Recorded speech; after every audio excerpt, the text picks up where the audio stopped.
একটা অদ্ভুত জিনিসের সম্মুখীন হলাম এবং আমার মনে হলো যে এটা আপনাদের সঙ্গে শেয়ার করলে অনেকেরই যারা এই সমস্যাটা ফেস করছেন তাদের কিছু সুরাহা মিলতে পারে। কারণ এটা যে কোনো টেকনিক্যাল সমস্যা সেটা তো অনেকেই বুঝতে পারবেন না। তারা হয়তো ভাববেন যে আমাদের সাথে কোনো একটা বড় ক্ষতি হয়ে গেছে। আমি দুটো জিনিস উল্লেখ করব। এক হচ্ছে যে মেইনলি যেটা এই দুটো জিনিসই সাবজেক্টটা হচ্ছে আপনার এই যে এসআইআর প্রসেসটা চলছে পশ্চিমবঙ্গের এবং তার ফলে অ্যাপিলেট ট্রাইব্যুনালে যে সমস্ত ডিলিটেড ভোটাররা অ্যাপিল করেছে তাই সম্পর্কিত।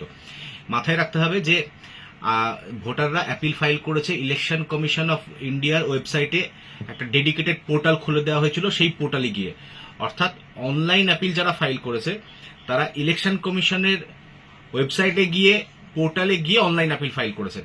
যারা অফলাইন অ্যাপিল ফাইল করেছিলেন তারা ইআরও বা ডিস্ট্রিক্ট ইলেকশন অফিসারের নির্ধারিত কোনো জায়গায় গিয়ে ডকুমেন্টস জমা করেছেন, আপিল জমা করেছেন এবং সেখানে তাদেরকে একটা রিসিপ্ট দেওয়া হয়েছে।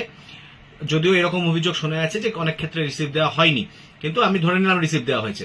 এবার এই যে রিসিপ্ট দেওয়া হয়েছে এর পরবর্তীতে কিন্তু ওই যে অফলাইন আপিল আপনি জমা করলেন তাতে যে আপনার মোবাইল নাম্বারটা মেনশন আছে, অনেকেরই সেই মোবাইল নাম্বারে অফলাইন আপিলটা জমা হয়ে যাওয়ার পরে, কারণ অফলাইন আপিল আপনি জমা করলেন সেটা আবার স্ক্যান করে ইসিআই এর তরফ থেকে, ইলেকশন কমিশন অফ ইন্ডিয়ার তরফ থেকে কিন্তু ওই পোর্টালে আপলোড করা হবে।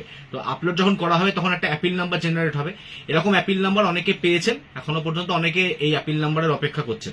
তো যাই হোক না কেন, অনলাইন এবং অফলাইন এই দুটো অ্যাপিলেরই প্রভিশন যেহেতু 21 তারিখের নোটিফিকেশনে ইলেকশন কমিশন দিয়েছিল, এই দুটো অ্যাপিলই বৈধ। কিন্তু আমার যেটা বলার উদ্দেশ্য সেই ব্যাপারটা ঠিক এর সঙ্গে সরাসরি সম্পর্কিত নয়।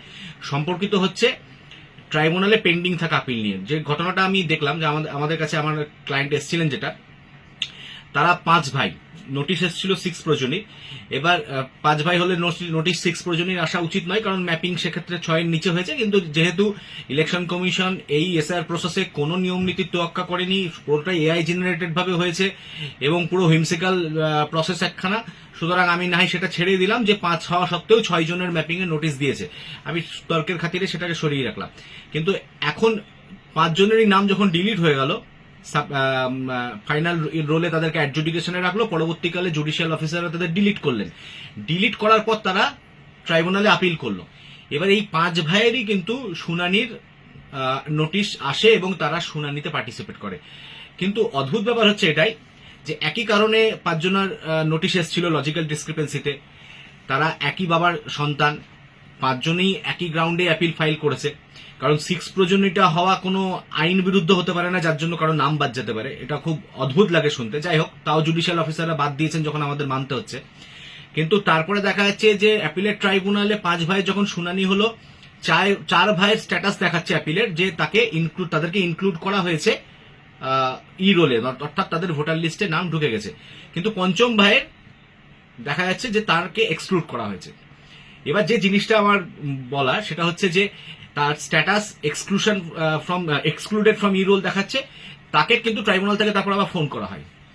ফোন করে বলা হয় যে তোমার স্ট্যাটাসটা ভুল দেখাচ্ছে, তুমিও অ্যাকচুয়ালি ইনক্লুডই হয়েছো, একটু গন্ডগোল হয়েছে, তোমার 4 ভাইয়ের মতো তোমার নামও অন্তর্ভুক্ত হয়েছে ভোটার লিস্টে, তুমি কিছুদিন অপেক্ষা করো, স্ট্যাটাসটা ঠিক হয়ে যাবে।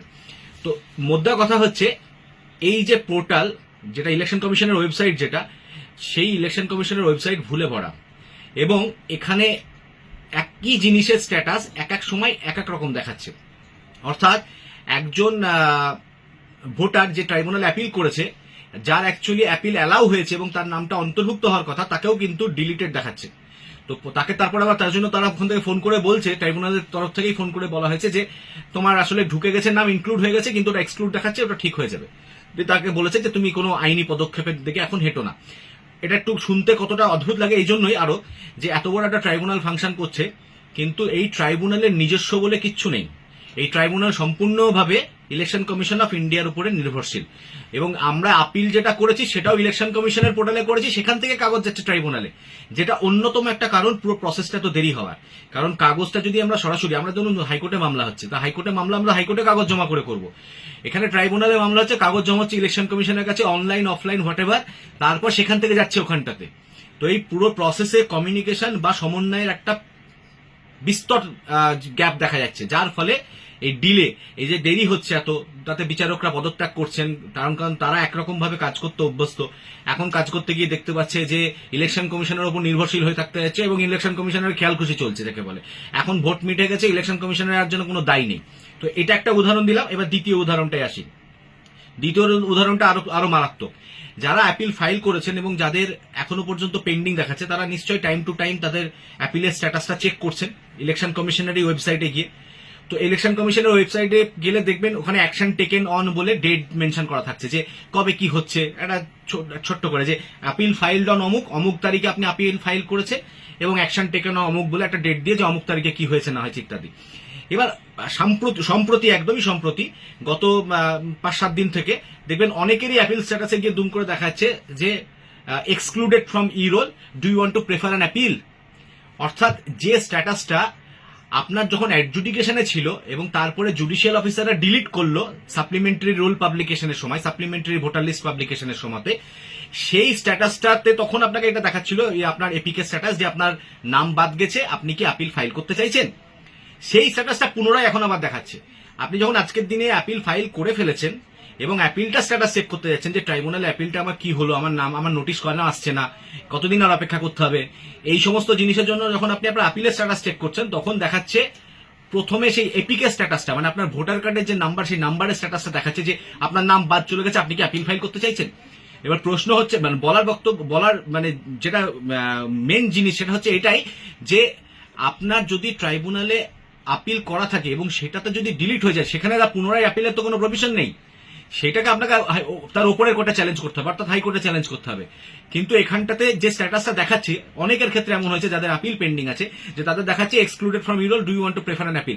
পুনরায় অ্যাপিল ফাইলের কোনো ইয়ে নেই, পুনরায় অ্যাপিল ফাইলের কোন রকম কোনো প্রভিশন নেই। সুতরাং যদি যারা এটা দেখাচ্ছে তাদের আবার কিছুদিন পরে, 2-1 দিন পরে দেখাচ্ছে ঠিক দেখাচ্ছে, আবার পুরনো স্ট্যাটাসটা দেখাচ্ছে যে অ্যাপিল পেন্ডিং আছে। অর্থাৎ মাঝখানে ইলেকশন কমিশনের ওয়েবসাইট ভুতুড়ে আচরণ করছে, পুরনো স্ট্যাটাসগুলোকে নতুন করে দেখাচ্ছে, আবার আপডেটেড স্ট্যাটাসটা ওয়েবসাইটে আপডেট হতো। মানে আজকের দিনে আমার কি অবস্থান সেটা জানতে আমাকে দিন 10 পরের অপেক্ষা করতে হচ্ছে, কারণ আজকের দিনে যেটা দেখাচ্ছে এমন সেটা হয়তো গত সপ্তাহের স্ট্যাটাস। অ্যাপিল নিষ্পত্তি হয়ে যাওয়ার পরেও সঙ্গে সঙ্গে আপলোড হচ্ছে না, বা আপলোড হলেও ভুল আপলোড হচ্ছে, ভোটারকে ফোন করে জানাতে হচ্ছে যে তোমার নাম বাদ যায়নি, চিন্তার কোনো কারণ নেই।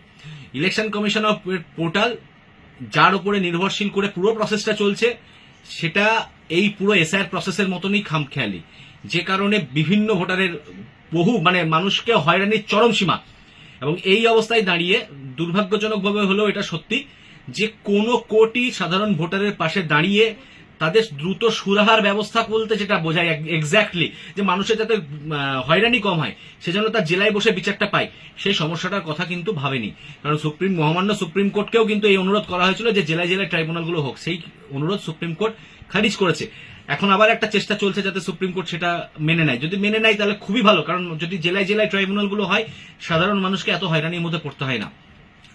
বেশ কিছু জেলাতে, বিশেষ করে আমাদের জেলাতে মুর্শিদাবাদে কিছুদিন আগে নতুন করে কাগজ জমা নেওয়া হচ্ছে। নতুন করে কাগজ জমা নেওয়ার পিছনে তো কোনো উদ্দেশ্য নাই, একটা উদ্দেশ্য আমার যেটা মাথায় আসছে সেটা হচ্ছে হয় তারা কাগজ হারিয়ে ফেলেছে, বা পোর্টাল থেকে তাদের কাগজ উড়ে গেছে, বা অফলাইন অ্যাপিলের ডকুমেন্টস হারিয়ে ফেলেছে। নাহলে নতুন করে কাগজ কেন জমা নিচ্ছে? আপিল করার পরে একটা অ্যাপিল নাম্বার জেনারেট হয়েছে, সেইটা হচ্ছে আমার ফাইল, সেই ফাইলে সবকিছু রয়েছে। এবার অ্যাপিল অনলাইন ফাইলিং এর সময় তুমি আমাকে কোনো ডকুমেন্টস অ্যাটাচ করতে দাওনি, ঠিক আছে, তুমি ভুল করেছো, আমাকে তো তুমি বরাবরই ভোগাচ্ছ, এবার আমি না হয় আবার ভুগবো, কিন্তু যখন আমাকে ট্রাইব্যুনাল নোটিশ করবে তখন তো আমাকে অন্ততপক্ষে ডকুমেন্টস গুলো দেখাতে হবে। এবার এখন নতুন করে দেখা যাচ্ছে অনেক জেলাতে যে তোমরা ডকুমেন্টস জমা দাও, কিন্তু কোনো অফিসিয়াল নোটিফিকেশন নেই। অর্থাৎ নিচের তলাতে, মানে ইআরও লেভেলে তারা নিজের মতো করে যাও ডকুমেন্টস জমা দাও বলে নিয়ে নিচ্ছে। এটা পুরো একটা স্বেচ্ছাচারিতা ছাড়া আর কিছু নয়। এত কটা ভোটার, তাদের নাম বাদ যাওয়া, এটা সভ্য সমাজের জন্য লজ্জা।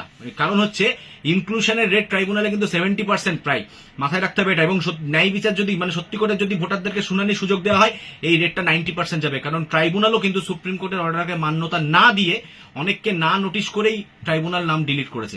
এই জিনিসটাও আমাদের ভুললে চলবে না।